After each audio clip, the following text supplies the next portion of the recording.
मानक आशुलिपि अभ्यास 32।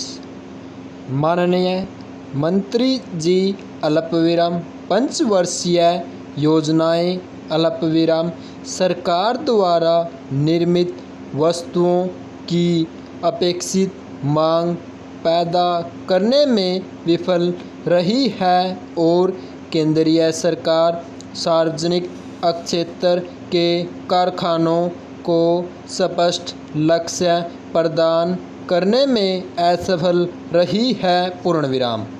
ठीक 1948 के औद्योगिक नीति प्रस्ताव से लेकर मैं सरकारी कारखानों के इतिहास का अध्ययन कर रहा हूँ। पूर्णविराम। पर बावजूद इसके मुझे इस बात का पता नहीं लग सका है कि सरकारी कारखानों का उद्देश्य क्या है। अल्पविराम वे क्या चाहते हैं। प्रश्नवाचक चिन्ह। नेक्स्ट गद्यांश। अमेरिका अल्पविराम ब्रिटेन अल्पविराम फ्रांस में भी सरकारी उद्योग चल रहे हैं। पूर्णविराम। वहाँ उनसे यह उपेक्षा की जाती है कि वे असाधारण खतरों की स्थिति में निर्मित हों। पूर्णविराम। जैसे अंतरिक्ष तथा अणुशक्ति संबंधी कार्यक्रम को लेकर सरकारी कारखाने खोले जाते हैं। अल्पविराम। परंतु उन देशों में सरकारी उद्योग क्षेत्र अपने आदर्शों की पूर्ति के लिए निजी उद्योग को काम में लाते हैं और उन्हें इस्तेमाल करते हैं। पूर्णविराम। नेक्स्ट गद्यांश। कुछ लोग कहते हैं कि सरकारी उद्योगों का उद्देश्य समाजवादी समाज का निर्माण करना है और राष्ट्रीय उद्योगों में आदर्शों की ऊंची गद्दी पर बैठकर वार्षिक प्रगति लाना है। पूर्णविराम।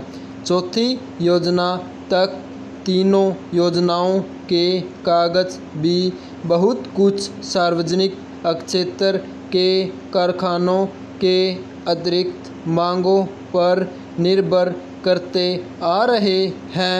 पूर्णविराम। मैं पूछना चाहता हूँ अल्पविराम आदर्शों की ऊंची गद्दी क्या है और यह किस उद्देश्य से है। प्रश्नवाचक चिन्ह। मेरे विचार में सरकारी कारखानों को केवल लाभदायकता के मानदंड से मापना ठीक नहीं। हिंदुस्तान इस्पात को देखिए। पूर्णविराम।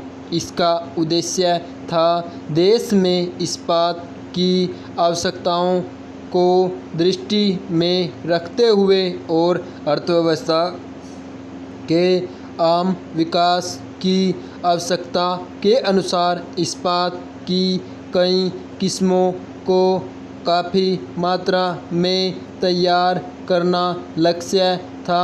पूर्णविराम। यदि केवल लाभ के लिए यह कारखाना खोला गया होता तो इसकी शक्ल सूरत कुछ और ही होती। पूर्णविराम। नेक्स्ट गद्यांश। सरकारी क्षेत्र के कारखानों की सफलता के लिए दो स्पष्ट व महत्वपूर्ण उद्देश्य हैं और जो लोग उनमें काम करते हैं उनमें उचित मनोबल नितांत आवश्यक है। पूर्णविराम। हिंदुस्तान इस्पात को केवल लाभदायकता के मानदंड से जांचना इसके उद्देश्य को नज़रअंदाज करना है। पूर्णविराम। जो सरकारी कारखाने देश की किसी वस्तु की आवश्यकता को पूरा करने के लिए बनाए जाते हैं जैसे कि हिंदुस्तान इस्पात अल्पविराम ऐसे कारखानों में पहले तो लाभ होने का सवाल ही नहीं उठता पूर्ण विराम। ऐसे सरकारी कारखानों से कुछ वर्षों के लिए लाभ की आशा नहीं करनी चाहिए, बल्कि उन्हें देश की उस आवश्यकता को पूरा करने का पूरा अवसर प्रदान करना चाहिए पूर्ण विराम। कुछ सालों के बाद स्वतः उनसे लाभ होगा पूर्ण विराम स्टॉप।